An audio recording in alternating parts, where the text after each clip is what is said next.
this an answer from this world?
Before us lies Aru Village, the safe haven of the desert folk. Whoa, this landscape is really something else. What a cool place! Let's go check it out!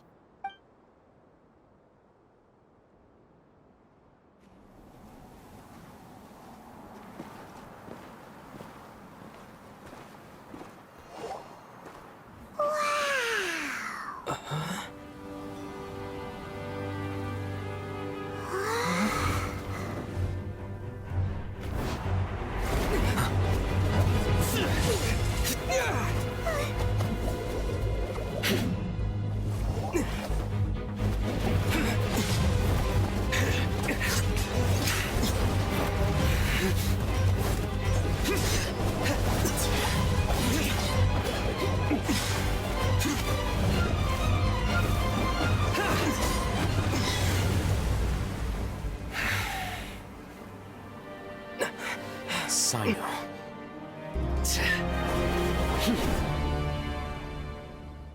Unless my memory fails me, we have barely spoken 2 words to each other before now at the Academia. Would you care to enlighten me as to when and how I invited the General Mahamatra's wrath? Hatham, do not think you can escape my judgment just because you managed to escape my attack. Judgment? So that's how you'd characterize your actions here, is it? Or would elimination perhaps be a more accurate description? Had I used my full strength, not even this traveler would have been able to stop me. Though styled like an assassination, I sought only to ensure that my target would be unable to flee or resist. Standard practice for the Matra, as well you know. Seemed to me more like your own personal touch. Who is that, Alhaitham? Did you call him General Mahamatra? Yes. General Mahamatra Sino, head of all the Matra at the Academia. He's a formidable hunter, and the ultimate nightmare for any who have committed academic crimes. You seem to have placed a lot of trust in Alhaitham, to the point of blocking an attack for him. If I were you, I'd never choose to side with him. I wouldn't believe a single word that comes out of his mouth. I have been pursuing this scribe for a long time. I urge you, stand back and do not seek to defend him any longer. Otherwise, there will be consequences. Has Alhaitham done something wrong? Paimon doesn't think he's as bad as you've made him out to be. I won't waste my breath explaining things. Alhaitham, I saw it during our fight. Take it out. The divine knowledge capsule you're hiding on your person. Unless you want me to retrieve it for myself. Very perceptive of you. Nothing escapes a Matra's senses.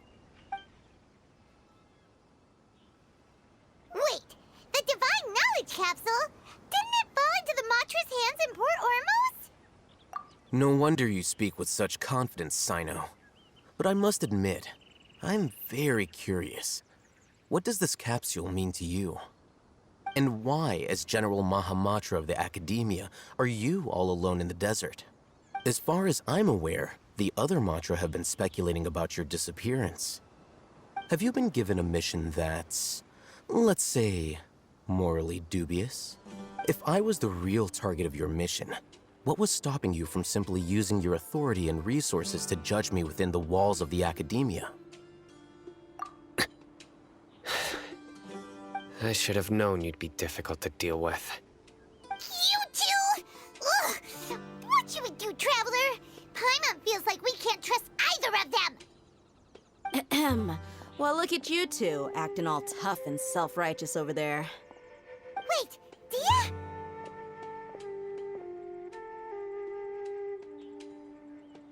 Great! Finally, someone that we can trust! You gotta help us out here, otherwise these two are gonna start fighting again! Yeah, sure looks that way. Two giants from the Academia duking it out once and for all. Not something you get to see every day, that's for sure. Listen, I know you academic types love to fill up your big brains with self-righteous morality and lord your empty rules and virtues over each other. But how dare you bring your petty disputes into the safe haven of Aru Village? It seems like someone's gonna have to beat some sense into your thick skulls until you finally learn to respect these grounds.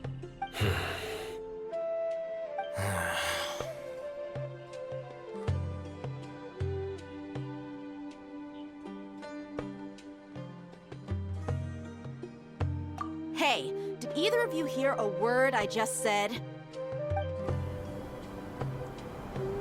Whoa, what's going on? The wind's so strong! Is this a sandstorm? Paimon's gonna get blown away! Another sandstorm? What's up with these recently? Hey! All of you, over here, quickly! We have to take cover! Someone's calling for us! Oh, this wind is too strong! Let's get over there! That sounded like Candace.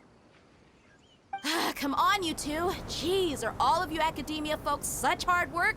Move it! All right, stop yelling.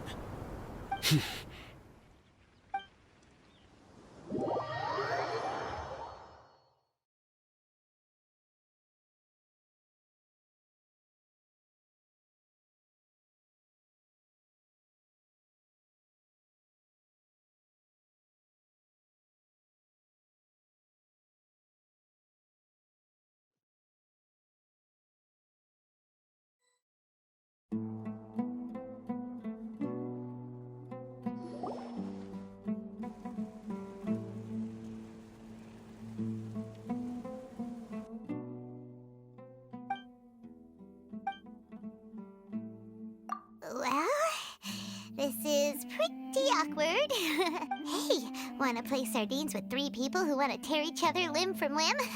Sure, why not? Sounds fun. The air is so thick and heavy. Paimon can hardly keep floating anymore. My sincere apologies, everyone. This is the home of our village chief. I will have to ask you to make do with this small room until the sandstorm dies down. Please, let me introduce myself. I am Candace, protector of Aru Village. Our savior has come at last! Nice to meet you, Candace. The name's Paimon. Thank you so much for helping us. There's no need to thank me. It's only right to help each other when the weather gets rough. Wow, she's so gentle and caring, like a nice older sister. Unlike those guys over there. All right. Now that we're all better acquainted, we should return to the topic at hand. As a guardian charged with the responsibility to protect my fellow villagers from harm, I was observing your conflict from afar, even before the sandstorm started. And now that you have set foot within our village itself, it is all the more my responsibility to make absolutely sure that you pose no threat whatsoever to us. So please, have an honest and sincere conversation with one another, and put your hostile feelings to rest. If anyone dares to start anything again while they are under this roof, I will not hesitate to send them out for some quality time with the creatures of the sandstorm. Oh, on second thought, Paimon may have misjudged Candace's character. And that goes for you too, Miss Dia. Do I make myself clear? All right, we got it, Candace. That's what I like to hear. So, which of you will begin? I was supposed to be a mediator, but I might have gotten a little too involved just now. Anyway, one of those two should probably start talking. Wait, that was you trying to be a mediator? I have nothing to hide, so there's no shame in explaining myself. While Alhaitham wasn't wrong about the other Matra not knowing my whereabouts, it's not because I've been assigned a moral... Rather, I've chosen to exile myself. Huh? Exile yourself? A little while ago, I discovered that there was data missing in the Academia's project planning and development files. What little they did report clearly did not match the project's actual progress. As General Mahamatra, I had the responsibility and authority to request an audit.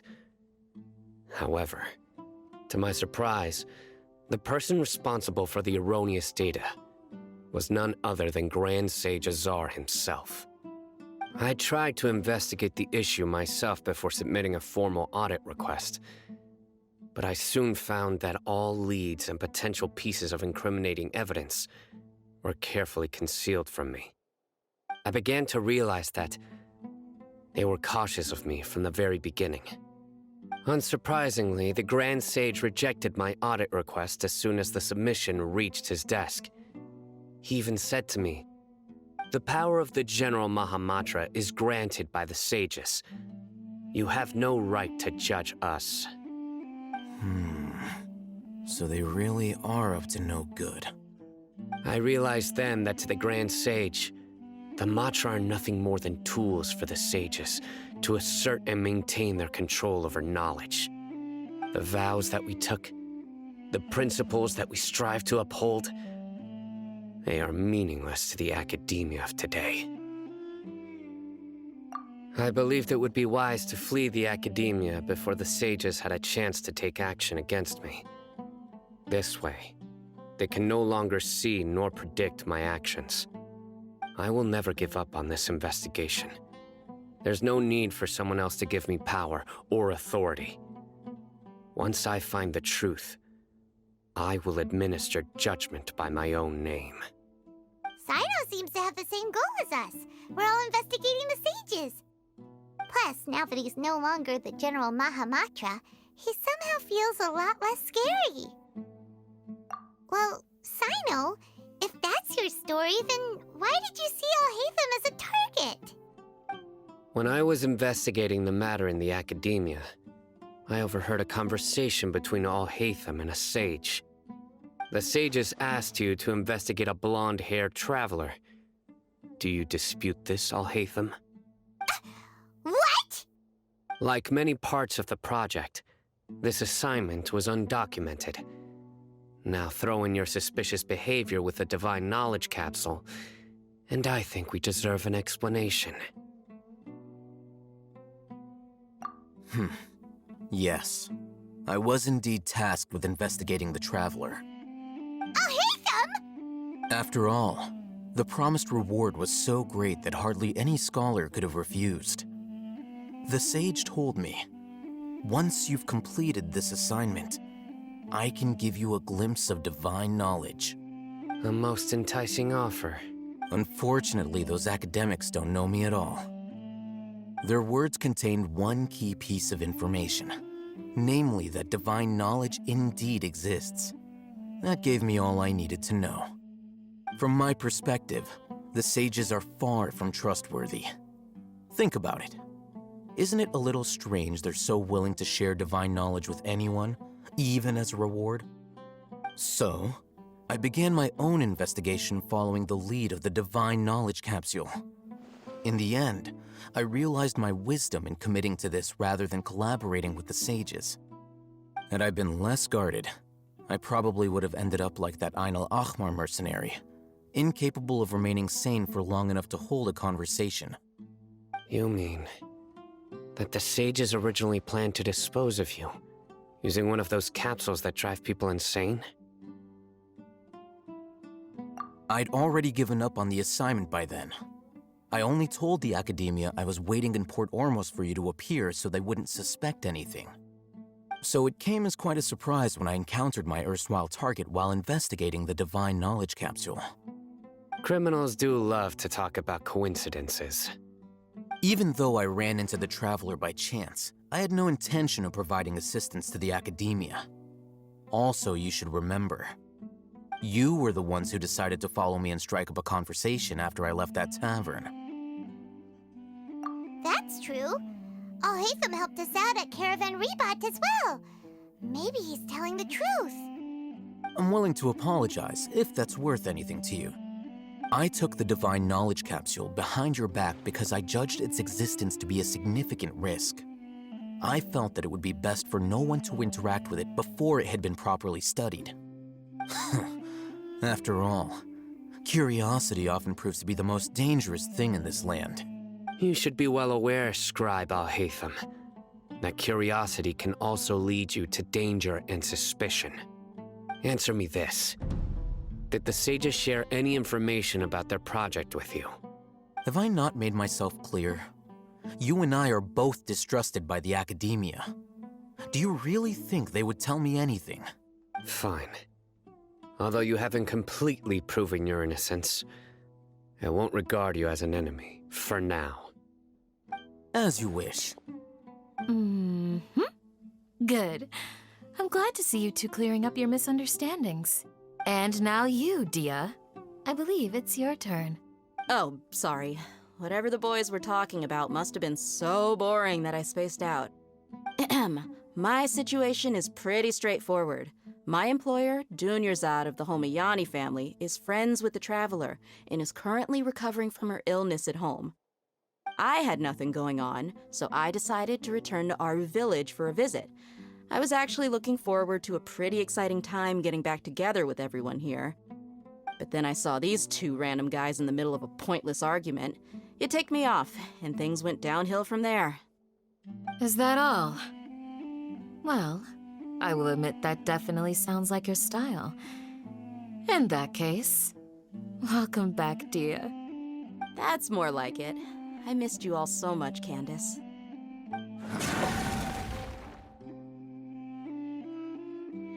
Whoa! What was that sound? No need to worry. Now that you're no longer at each other's throats, please make yourselves at home. I'll take a quick trip outside to clear out some of those creatures in the sandstorm. Creatures? In the sandstorm? Are you sure you don't want some backup? Fighting in a sandstorm is not for the faint-hearted. Anyone without extensive training in these conditions is at a disadvantage. You needn't worry. Yeah, just leave them to Candace. Don't worry, she's as tough as they come.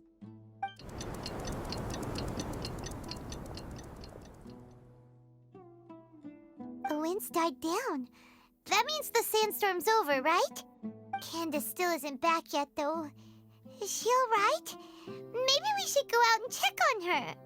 When you put it that way, even I'm starting to feel a little worried. All right, let's go. We've been here long enough, and the boys are as chatty as the floor.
Yes. They just keep coming in waves. I've lost count of how many I've defeated. Before I realized it, even the sandstorm had stopped. Ah! Here comes another wave! Leave this round to us. I got interrupted earlier, but now I have something to take my anger out on. It's been quite a while since I've seen the Flame Mane in action. I'll leave these to you then. I'll be sure to put on a good show. Let's go!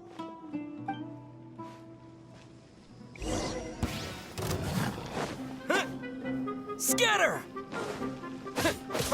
Yeah!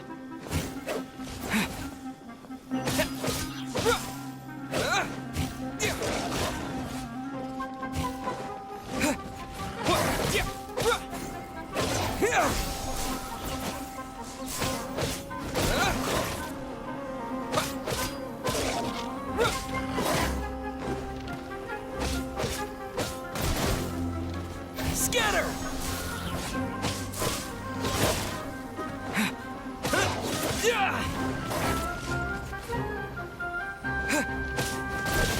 Yeah, propagate!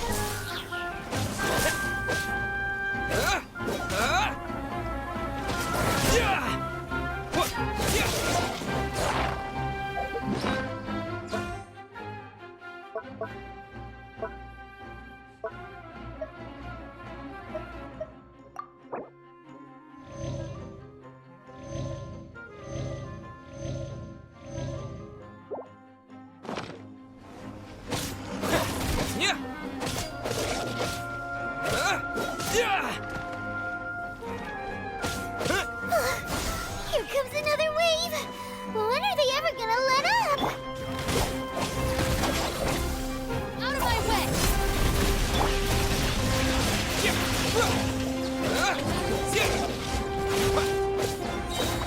Scatter!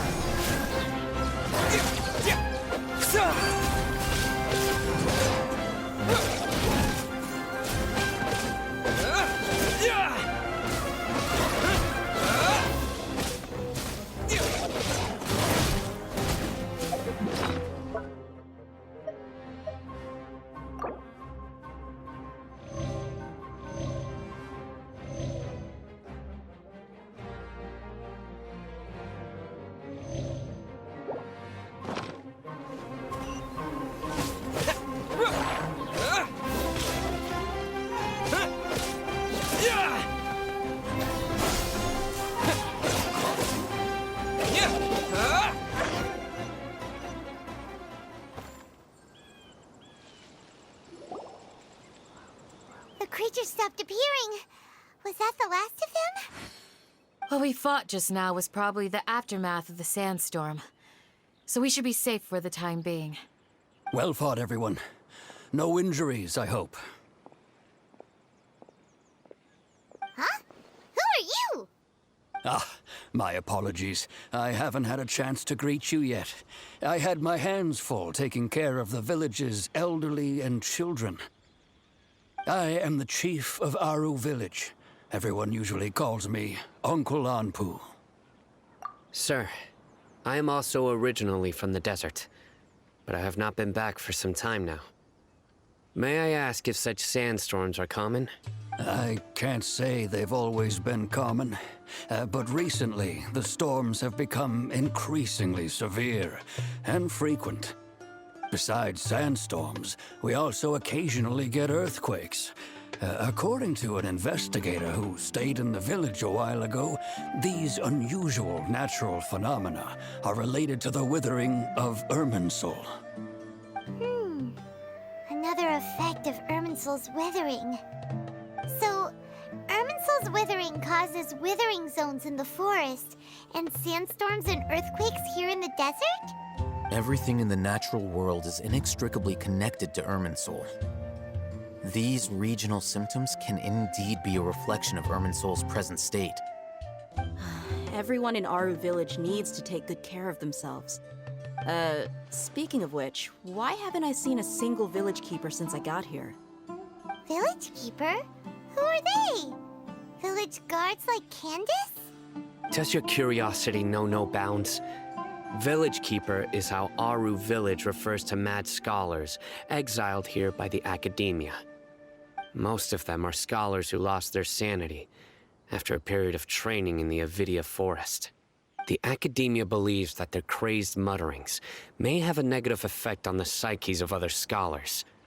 So, they're forcibly exiled to the desert. Though if you ask me, it's all a boatload of nonsense. Alas, that's exactly what we've been trying to investigate. One by one, the village keepers have been mysteriously disappearing without a trace. But no one in the village has ever seen them leave. If you're planning to stay around the village for the next few days, I'd appreciate it if you could keep an eye out for them. I've had encounters with those people in the past. I'll see what I can do to help. The Matra are the ones responsible for their exile. Now that you're no longer with them, are you trying to alleviate your guilt and atone for your past sins? I'm fascinated by how you think. Mock me if you will, but if you are guilty, I will eliminate you, regardless of my position or identity. Oh, you're the former General Mahamatra. You must be an expert in these kinds of investigations. Thank you for your help. Is it because you're reminded of Hypatia? Oh, these poor scholars. First they lose their sanity, now this! We need to help get them back home, safe and sound. But, is it really a good idea to tag along with Sino? You seem like you really don't trust him. I'll be grateful for the assistance. No doubt you will do a better job than some of my former subordinates. Let's start by finding a spot to share what we know so far.